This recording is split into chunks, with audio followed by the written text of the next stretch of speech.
Hello friends, मैं हूं इति शर्मा और आप देख रहे हैं यूट्यूब चैनल सरकारी जॉब न्यूज़।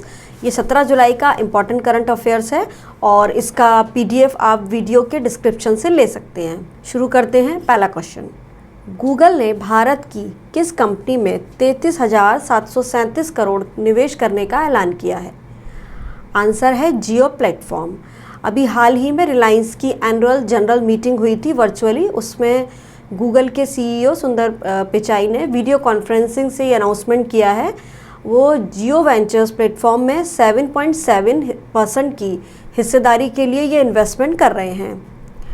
ये फेसबुक के बाद सबसे बड़ा इन्वेस्टमेंट है जो जियो प्लेटफॉर्म में हो रहा है उसका शेयर खरीदने के लिए।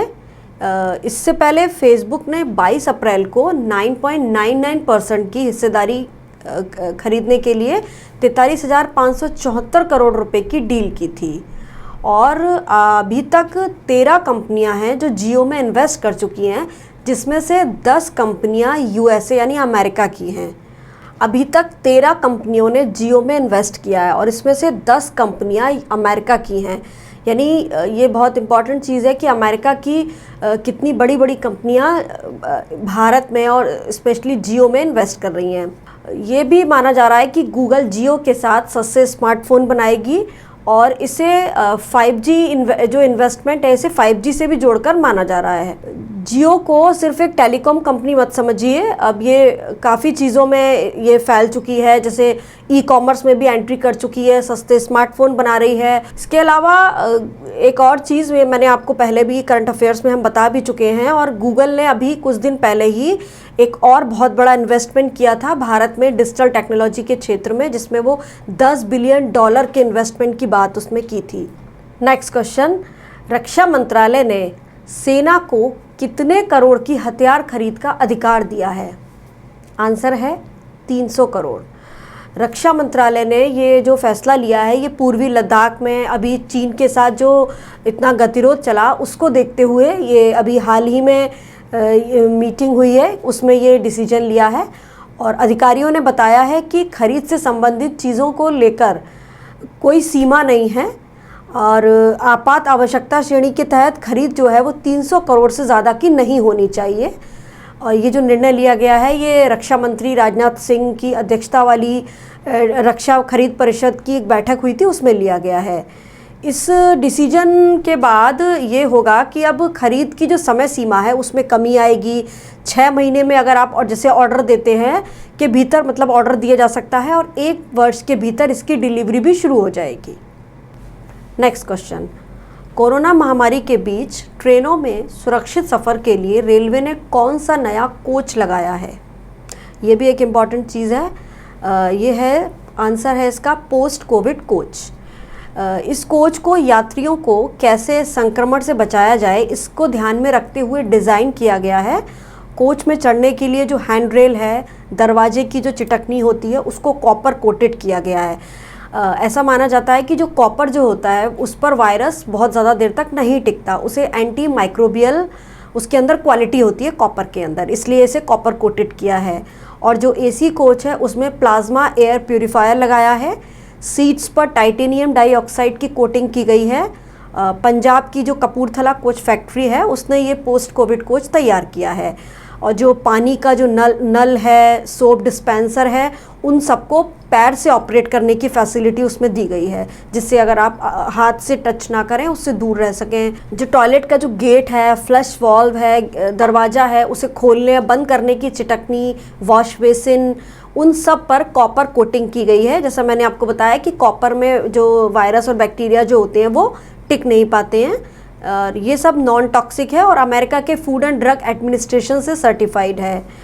और रेलवे अधिकारियों ने बताया कि इसको तैयार करने में 6 से 7 लाख रुपए का खर्चा आया है। पुराने कोच में ही इस तरीके की ये व्यवस्था की गई है, जो डिज़ाइन किया गया है ये पुराने कोच में ही इसको पूरा डिज़ाइन किया गया है नए तरीके से।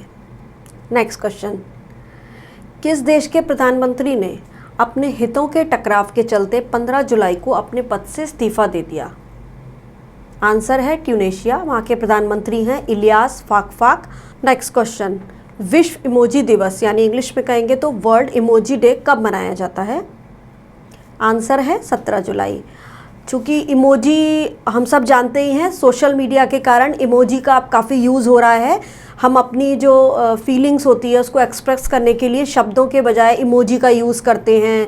जैसे स्माइली भेज दिया, हार्ट भेज दिया, जो हम बहुत ज़्यादा मोबाइल में और सोशल मीडिया में तो हम बहुत ज़्यादा इसका यूज़ करते ही हैं। इमोजी का जो सबसे पहले यूज़ हुआ था वो 1995 में किया गया था। तब हम इसका यूज़ पेजर के साथ करते थे। भारत के ट्विटर यूज़र्स हैं वो 5 इमोजी का सबसे ज़्यादा इस्तेमाल करते हैं, जैसे स्माइली, नमस्कार वाला, हैप्पीनेस वाला, हार्ट वाला, सबसे ज़्यादा ये इमोजी यूज़ होते हैं। नेक्स्ट क्वेश्चन, स्पोर्ट्स अड्डा ऐप के नए ब्रांड एम्बेसडर किसे नियुक्त किया गया है? आंसर है ब्रेटली। स्पोर्ट्स अड्डा एक इंडियन न्यूज़ और इन्फॉर्मेशन प्लेटफॉर्म है जो फुटबॉल, क्रिकेट, कबड्डी इन सभी की अपडेट देता रहता है। और ब्रेटली को प्रतियोगिता, क्विज यानी क्वेश्चन आंसर और बॉलिंग मास्टर क्लास जैसी मनोरंजन गतिविधियों की रिस्पॉन्सिबिलिटी दी गई है। ब्रेटली कौन है? ब्रेटली ऑस्ट्रेलिया टीम के खिलाड़ी हैं। इनको विश्व के टॉप और सबसे तेज बॉलर्स में से माना जाता है। इन्होंने अब तक 76 टेस्ट मैच खेले हैं और 221 वनडे और 5 T20 इंटरनेशनल मैच खेले हैं। इन सभी मैचों में टोटल जो इन्होंने विकेट लिए हैं वो लिए हैं 718। नेक्स्ट क्वेश्चन, किस देश में तेज बारिश के बाद अचानक बाढ़ आने से 7 लाख से ज़्यादा लोग विस्थापित, डिस्प्लेस्ड यानी मूव कर गए? ये बहुत बड़ी चीज़ है। आंसर है बांग्लादेश। बांग्लादेश के प्रधानमंत्री कौन है? शेख हसीना। वहाँ की राजधानी ढाका और वहाँ की मुद्रा क्या है? टका। अगला क्वेश्चन लेते हैं, अंतर्राष्ट्रीय न्याय के लिए विश्व दिवस यानी world day of international justice कब मनाया जाता है? आंसर है 17 जुलाई। इसका उद्देश्य है अंतर्राष्ट्रीय आपराधिक न्याय को बढ़ावा देना, साथ ही इसके न्यायालय का जो कार्य है उसको समर्थन करना। नेक्स्ट क्वेश्चन, केंद्रीय मानव संसाधन विकास मंत्रालय यानी HRD मिनिस्ट्री ने डिजिटल शिक्षा के लिए एक नई गाइडलाइन जारी की है, उसका क्या नाम है? आंसर है प्राज्ञाता। अभी 14 जुलाई को ही HRD मिनिस्टर रमेश पोखरियाल निशंक ने ये गाइडलाइन जारी की है और इसमें दिया गया है कि छात्र जब स्क्रीन पर रहेंगे तो एक कैप की सिफारिश की गई है, कैप रहेगी। और जो मतलब जो छोटी क्लास के बच्चे हैं, प्राथमिक छात्र हैं, उनके लिए जो क्लासेस का टाइम है वो 30 मिनट का दिया गया है। 1st to 8th क्लास तक के जो बच्चे हैं उनके 2 ऑनलाइन सत्र होंगे, मतलब 1st से 8 तक, और क्लास 9 to 12 तक के लिए 4 सत्र आयोजित किए जाएंगे। नेक्स्ट क्वेश्चन लेते हैं, न्यूमोकोकल पॉलीसैकेराइड कॉन्जुगेट ये एक स्वदेशी वैक्सीन है जिसे केंद्रीय स्वास्थ्य मंत्रालय ने मंजूरी दी है। ये किस बीमारी के लिए यूज़ की जाएगी? आंसर है pneumonia. Drug controller general of India ने इसको मंजूरी दी है। इस वैक्सीन को पुणे की फर्म है सीरम इंस्टीट्यूट ऑफ इंडिया, उसने ही बनाया है। और इसके पहले जो निमोनिया की वैक्सीन लगती थी वो सारी विदेशी कंपनियां थी। तो दोस्तों ये था 17 जुलाई का इम्पॉर्टेंट करंट अफेयर। सबसे ज़रूरी बात, अगर आपने अभी तक ये चैनल सब्सक्राइब नहीं किया है तो ज़रूर करें, और इसका PDF जो है उसका लिंक मेरे बगल में आ चुका है, आप इसे डाउनलोड कीजिए।